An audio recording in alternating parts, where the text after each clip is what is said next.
So I'm Brian Florio, and today we're going to be learning how to build a fire the Boy Scout way. Now first you have to know where to put your fire, which includes a place that doesn't touch the grass, or a place where nothing else can set fire, sandy ground, or like what we were using, just a fire pit. Okay, so before I build a fire, we're gonna have to learn about fire safety. Now, first things first, leave no trace, which means leave everything back the way you found it. Means if you build a fire, and you're gonna have to clean that fire up before you leave the campground. Now next, we have our little water bucket here that's a Gatorade bucket.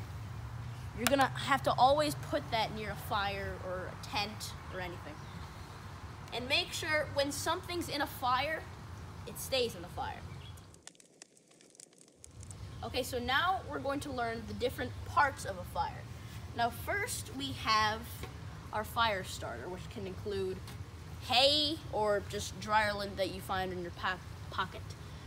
Boston accent there. And next we have tinder, which should be no bigger than a matchstick.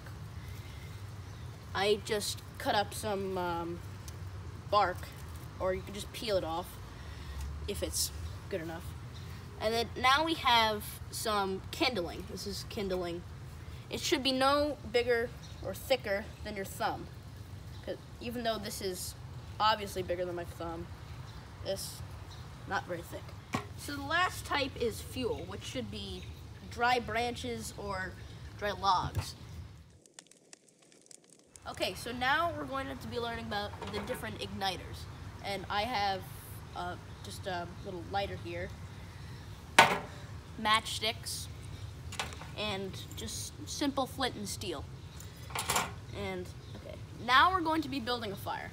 So first we take our fire starter, and now we're going to be covering our tinder with it.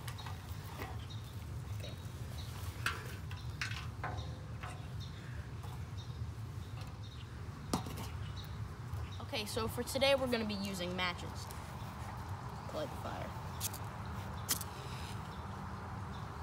So now we're going to quickly get the kindling, and in teepee, which is one of the most common fire builds. Other ones are log cabin, and there's some other ones that people like to use, but this is one of the most common. One important thing for fire is to make sure it has oxygen.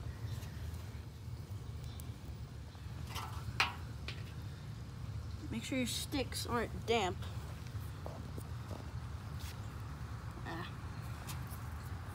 Or else fire just doesn't start.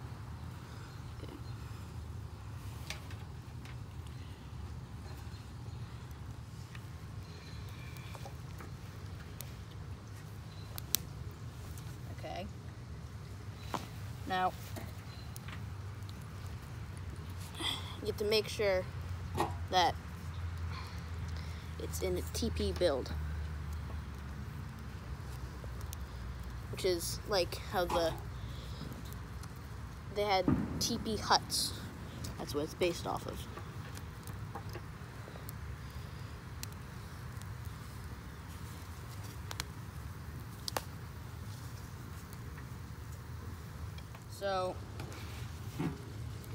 So we're gonna put the branches on that.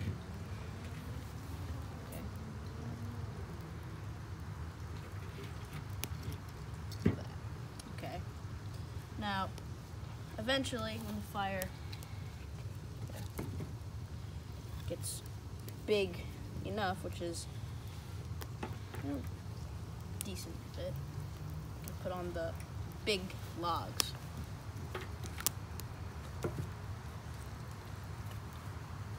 So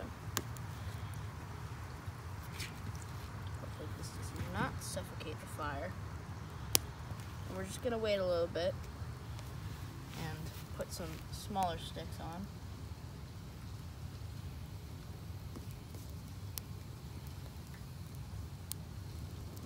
And when the fire seems like it's dying out, make sure at the bottom just gets enough oxygen. So usually you'd have a poker, just a long stick to move the fire out of the way. It's in. Okay. Jeez.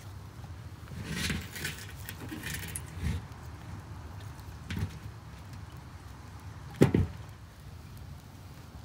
enough oxygen. The fire is gonna get bigger. And then eventually we're going to keep building and building.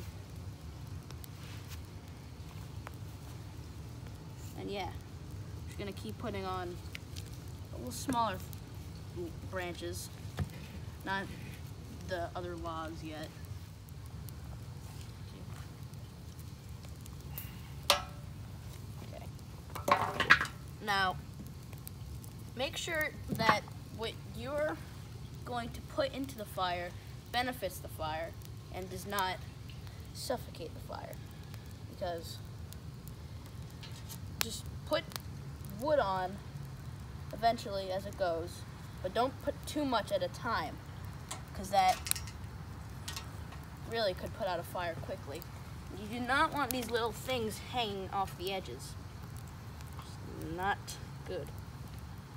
Okay, we're just gonna move that a little bit so it does not hang off the edge and burn this grass or anything else.